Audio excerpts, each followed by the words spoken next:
From stealing gold teeth off dead bodies to stashing cocaine in high heels, here are 12 unusual arrests. Before we begin, be sure to subscribe to They Will Kill You. Hit the like button and request any topics you'd like to learn about in the comments section below.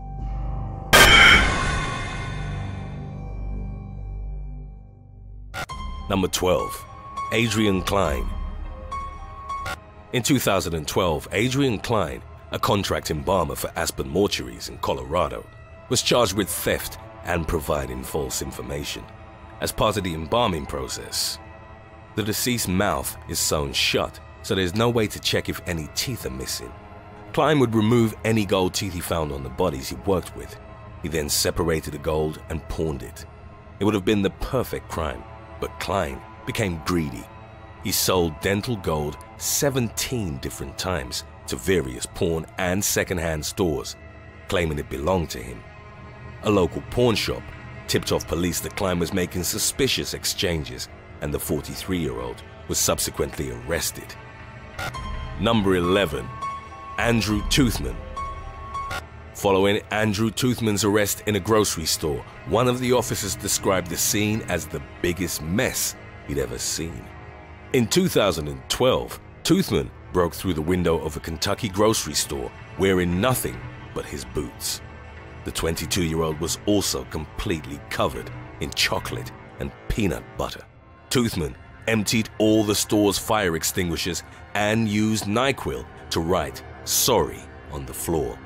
Police officers were called to the scene and arrested Toothman on multiple charges, including criminal mischief, burglary, and indecent exposure. Number 10. Edwin Tobergta.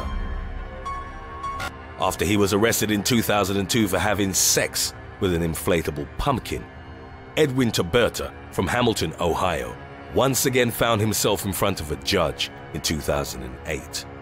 His crime wasn't disclosed, but it earned him 5 years of house arrest.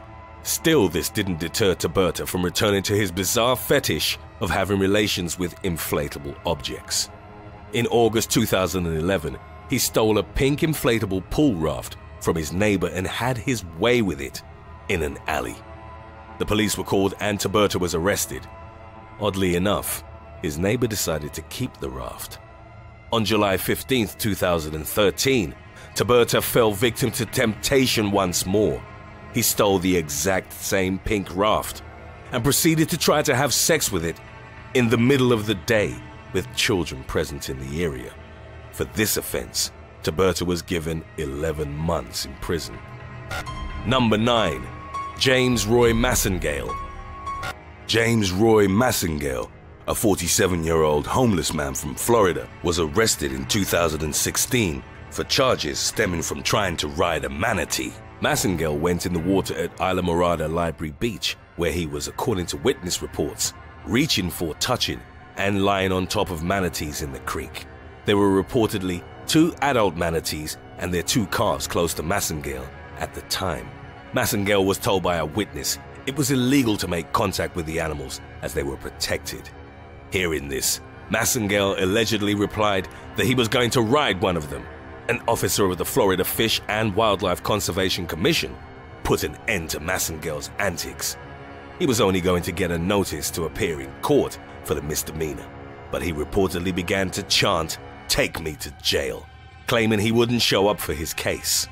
The sheriff's office subsequently took him in. Number 8. Jesse James Thomas. Jesse James Thomas was arrested after a bizarre display of public drunkenness. While wearing a festive sombrero and boxing gloves, the 55-year-old climbed on the roof of a police car, began screaming his own name, then ran away. Later, he was found passed out on a nearby street. Thomas must have been highly intoxicated at the time, as he failed to notice that an off-duty officer was sitting inside the police car as he got on the roof. He was arrested shortly afterwards, but didn't provide an explanation for his behavior or the props used in the hangover-like display. Number 7. Raymond Charles Foley. While some crimes are fairly easy to explain, others are certainly more enigmatic. Such is the case of 59-year-old Raymond Charles Foley, who was arrested for urinating on several of his female co-workers' chairs. Over the span of 5 months, multiple women in the office of Farm Bureau Financial complained of mysterious stains appearing on their chairs. At the time, Foley was working in IT for the company. Surveillance cameras were installed in the office. According to the police report, Foley selected his victims based on their physical appearance. On off hours, he would go to the desks of the women he deemed were the most attractive and proceeded to urinate on their chairs. After turning himself in, Foley faced charges of second-degree criminal mischief and damages in excess of $4,500. Number 6. Canadian brick thrower. It's hard to choose what's more unusual about this case: the crime, the attempted getaway, or the weapon found on the suspect.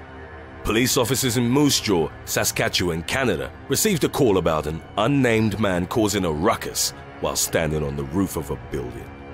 As the authorities approached the suspect, he began to throw bricks at them. A negotiator was called who subsequently tried to talk the man down. That's when the suspect tried to climb down the chimney, presumably in order to evade capture. He then lost his balance and fell more than 40 feet. Firefighters and emergency services eventually freed him out from the chimney. Upon his arrest, the police found he had a sword on him. He was later charged with mischief and assault of a police officer. Number 5. Joshua James. In February 2015, Florida man Joshua James pulled into a Wendy's drive-thru and ordered a drink. After he was given the beverage, the 23-year-old decided to make a delivery of his own. James reached into the back of his truck and grabbed a 3.5-foot alligator, threw it through the drive-thru window and sped off. The authorities were called and, with the help of animal control, managed to remove the alligator from the restaurant. The police looked at surveillance footage and obtained James's credit card purchase. They tracked him down and brought him before a judge. At his court appearance, the judge saw James's actions as more of a crime than a prank. He was given a year's probation, a $500 fine, and 75 hours of community service, aside from being banned from all Wendy establishments. Number 4. Unusual arrests in schools. For some time in Meridian, Mississippi, school antics that are generally viewed as harmless could have landed students in a detention center. In 2012, Meridian school districts came under heavy scrutiny for running what the Justice Department called a school-to-prison pipeline. Even the most minor infractions saw students sent to a detention center.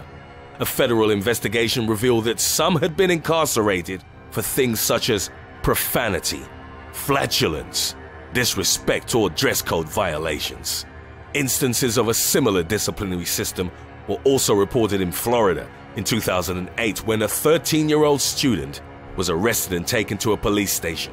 He was reportedly disrupting the class with flatulence and by turning off other students' computers. Charged with disruption of school function, the boy was eventually released into his mother's care. Number 3. Johnny D. Guillen Pimentel. By February 2011, 9 different women from Virginia had contacted the police and reported having their buttocks slashed with what they thought was a box cutter or a razor. Each case involved a type of distraction, like a clothes rack being knocked over, after which the perpetrator would slash at the victim's butt before simply walking away. None of the women were seriously hurt, but by February, the serial slasher had become a serious problem. Police were concerned that this twisted behavior might turn into more violent crimes. A task force was formed by Fairfax County Police, aimed at tracking down the perpetrator. Thanks to surveillance footage, the slasher was identified as Johnny D. Guillen Pimentel. He was arrested in his home country of Peru and delivered to Interpol. Guillen Pimentel faced a trial in the US, where he pled guilty to malicious wounding and 2 counts of unlawful wounding. Number 2. Andre Davis. Also known by the pseudonym Gangster of Love, Andre Davis is a former professional wrestler sentenced to 32 years in prison in January 2012. The crime he was convicted of: gives his ring name some dark undertones. Davis was charged with not telling 11 of his sexual partners that he was HIV positive. In Ohio, this is a felony, as you're required by law to inform your partner of your status. Davis omitted this fact and even lied in some cases. Fortunately, according to initial results, none of his sexual partners tested positive for HIV. Number 1. Denise Marie Woodrum. 52-year-old Denise Marie Woodrum was arrested at Sydney Airport in 2017 for smuggling cocaine. While certainly not a new practice, Woodrum drew media attention for the unusual way in which she chose to conceal the drugs. Border officials found Woodrum had cocaine hidden in her high heels and various other belongings in her luggage. She eventually pleaded guilty to the charge of illegal import, but claimed she'd been the victim of an online romantic scam. Woodrum's defense described her as a socially isolated and deeply religious person who developed a relationship online with a man called HENDRIK Cornelius. After her visit to South America, she embarked on the trip to Australia.